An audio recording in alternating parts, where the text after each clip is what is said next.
While I talk to you today, I want you to think of the word successful. What makes someone successful to you? Whether that be in their job or in their life, or is this someone you look up to when you think of the word success or being successful? When I think of the word successful, I think of my grandmother. That is the person that I look at when I think of the word success. When I look at her, that is the person I want to be, and that is the person I want to show my kids. That is the person I want to show my grandkids. Show that you can be such a big thing from just one person. My grandma, her name is Marla Eichmann. She was born to Carla and Marvin, which it's their name put together, is Marla. She was born in Milwaukee in 1946, and she's the oldest of 5 siblings. But they didn't have much. They didn't have extra money for the kids to do piano lessons or dance lessons. They were getting by, and they had what they needed, but they didn't have the luxuries that some families did have. From a young time, my grandma knew that she was smart. My grandma and her sister Laura, who's my aunt, and her other siblings, but Laura I feel like I'm the closest with. But they knew that they were smart, and they knew that if they applied themselves, they can get somewhere. My grandma always told me that people told her she was smart. Her dad, teachers, and that is what kept her going.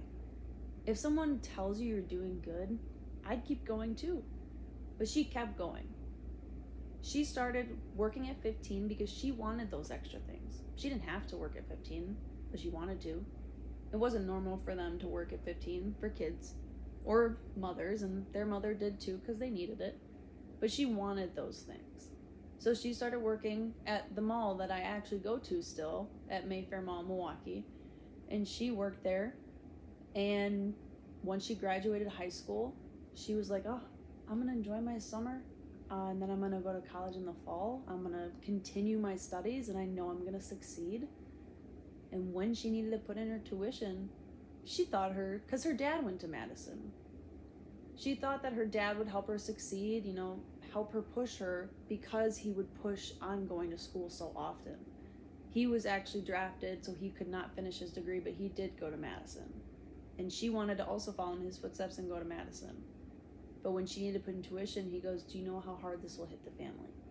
So she had to scrape up what she got, kept making money, and she applied to UW-Milwaukee, ended up transferring to Oshkosh, but back to Milwaukee, but continued to apply herself, and then got a job at AT&T as a computer programmer. And to think, a computer programmer, I could not program a computer to save my life. And I said, did you know how to code? And she said, no, they taught me. But she applied herself. She knew how to listen and how to learn, not just because she was smart. She was smart because she listened to people. That's what made her so inspiring, is that she took what she had, which wasn't much, and turned it into everything. From being a computer programmer, she kept going up in levels at AT&T, becoming the first woman in the company to do many things. Literally in the company, in the entire company, she was the first woman to do multiple things. And that is what's inspiring. In a male-dominated field, the first woman. And she became vice president of company. She ended up being a consultant for United Airlines. And to think this was my grandma that started from having one outfit for every single day of the week.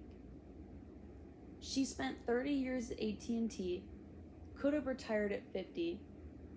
Like I said, worked for United Airlines, but she continued to take that success that she had. But to be able to retire at 50, because she didn't burn her bridges. She didn't leave companies with a bad note. She continued to make these matches with people and continues to be successful today. She's still vice president. She's the president of the board now. She has been for a while, of a playhouse that I had the fortunate to grow up in and do plays in, and that's one of the best things about my life with her, is she was able to introduce me to so many things that other children don't have. Vacations to her house in Florida that she has with her sister, and visiting her other sister down in Florida that we're able to visit. But learning that other kids don't have those luxuries, and knowing I never ever took it and never will take this for granted, that she is successful and she makes me successful, and I want to be successful for her. But success to me isn't just money. Success to me is being able to take care of yourself and take care of other people. You are someone that people can go to when they need something and is wise about multiple things. But she, to me, isn't just monetarily successful. She's wise, she's smart, she's talented. There's so many things about her that make her so successful and so inspiring. And that's why I wanted to share her with you today. So thank you.